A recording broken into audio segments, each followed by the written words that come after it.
appreciate it very much. This will be a spirited debate. I hope you have nowhere to go today because we've got a lot of amendments that I think are worthy of consideration.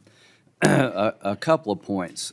What you're trying to do is not improve the court. You're trying to destroy it as it exists. And it's been a long, ongoing effort here.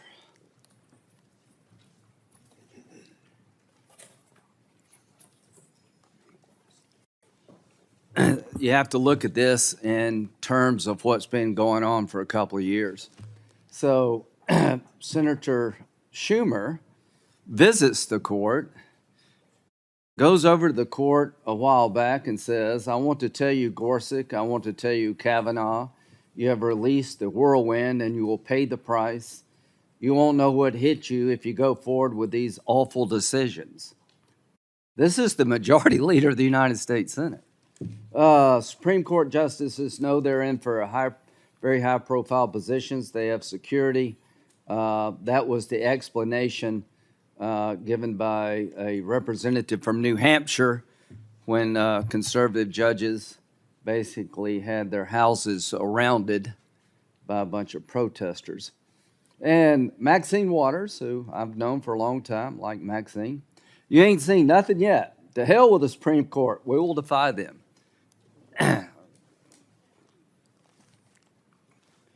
Democrats look at packing the Supreme Court. The reason you want to pack it is because you don't like the makeup of the court. You have done just about everything there is to do to delegitimize this court. Members of the Democratic leadership went to the steps of the Supreme Court and literally threatened people. When it comes to Clarence Thomas, the New Republic, I don't get it, but apparently some of y'all do. The Democrats need to destroy Clarence Thomas's reputation. You're trying very hard and you're going to fail miserably. This bill is going nowhere. All of us are going to vote no, and I hope you bring it to the floor. I hope we have a spirited debate about what this bill would do to the court. This is not what Senator Cornyn was trying to do. This is legislation that would fundamentally change the way the court operates. The Supreme Court was created by the Constitution. It's a co-equal branch of the government. Our founding fathers decided to create 3 branches of government, and it set up the Supreme Court in the Constitution. All lower courts are created by statute. The bill you have before us would fundamentally erode the power the Supreme Court has enjoyed over time. It would allow lower court justices to dispose of complaints against the court, subpoena the members of the Supreme Court.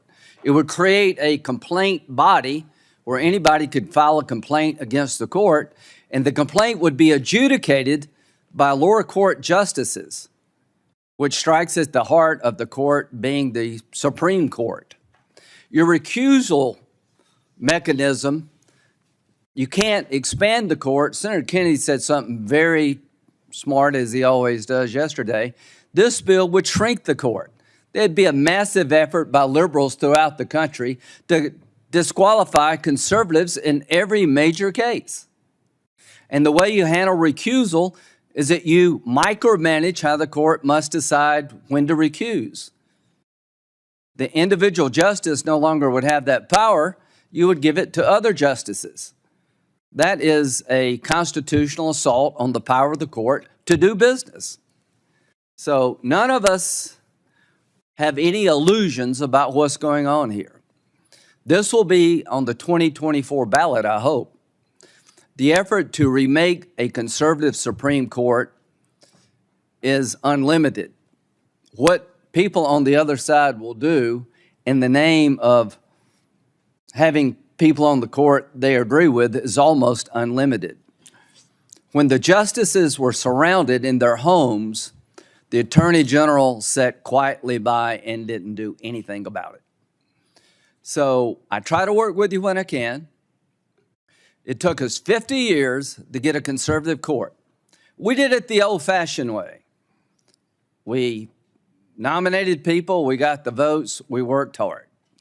About Garland and all of these other accusations, We did nothing outside the norms of the Senate when it came to finding people to put on the court. The bottom line is this is a bill not designed to make the court stronger, more ethical. It is a bill to destroy a conservative court. It is a bill to create a situation where conservative judges can be disqualified by statute. It's a bill to rearrange the makeup of how the court governs itself. It's an assault on the court itself. So you complain about what's going on in Israel. I hope they can find a way to deal with their independent judiciary problems. But to be lectured by the Democratic Party is a bit rich. Every one of you has openly suggested we should change the number of the Supreme Court. And if I am wrong, this is your chance to say, no, I don't want to expand the court. Because I believe it is the position of the Democratic Party to expand the number of justices from 9 to probably 13 so that you can dilute the power of a conservative court. Just think how that plays out over time. Every time there's a change of power in the executive branch in Congress, will we change the number to get outcomes we like? That's what you're willing to do. That's the most extreme solution to a problem I could think of. Packing the court destroys the court.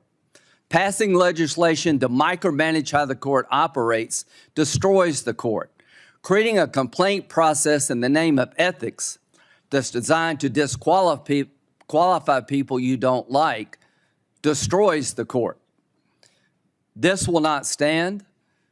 I don't know what the vote will be in this committee, but I can assure the American people this ill-conceived effort in the name of reforming the court will go nowhere in the United States Senate.